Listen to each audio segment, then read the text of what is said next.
this was the first poem that I ever done for the Bard of Armagh, so I think it's appropriate that I do it before my last. Most successful.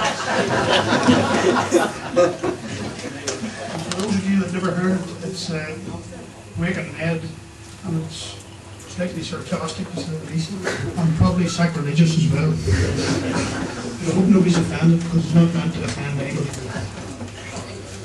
It's called Waking Ned. My name's Ned, I've took to me bed. They don't expect me to do till tomorrow. So I wasn't surprised when the doctor closed down me eyes, and the wife she was saying lost Tara. I could hear all was said, and me lying there dead, with no fear of the grave with a pyre. Some things never change, me torn laugh at the means, and still the bloody good life. The priest he was got, he took out his wee pot, and he rubbed the cross on me chest, and he started to pray, but was up and away when the tenor was shoved in his vest. The boy come with a box and black to his socks, even under the name of Labelle, and when he put me in me suit, no one could dispute I was ready for heaven or hell. They come in their droves, old dolls buttered loaves, while the young ones were giving out tea.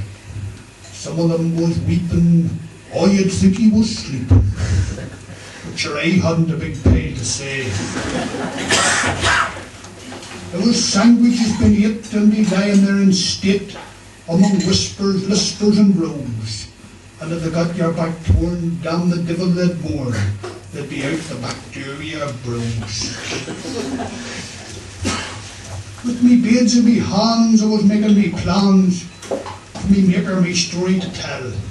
As I sipped at their tea, I heard someone say, I've never seen him looking as well.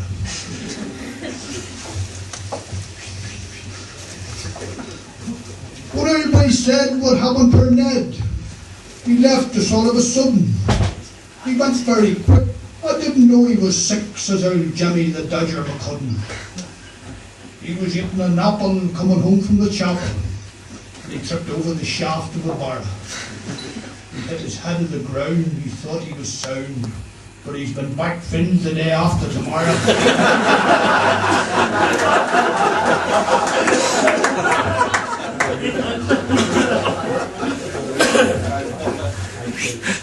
Well, it must have been like, for the house never slept.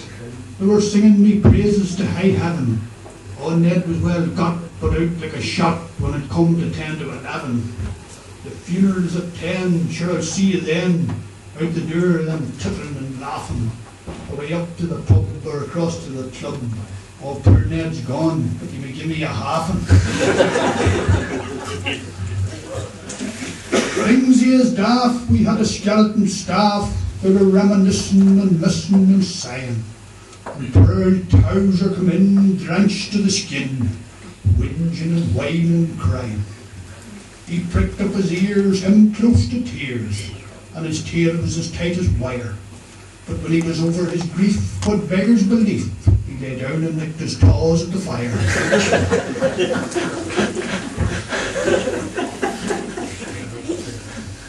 Back from the pub came Barney the Scrub, Twister Toll and the Gulp and McGill, and the Rogue O'Connell and the Rascal MacDonald, and him was full as a pole. He fell over the channels and caught me box by the hands, and he cowped the whole lot on the floor. But before I lit on the rug, the wife had me by the lug, saying, "Get up, you lazy core." My name's Ned, and I'm out of my bed, and I'll be here tomorrow, I'm sure. And when I walk down the street, I don't like to repeat, but they was saying, "Would you knock it on out?"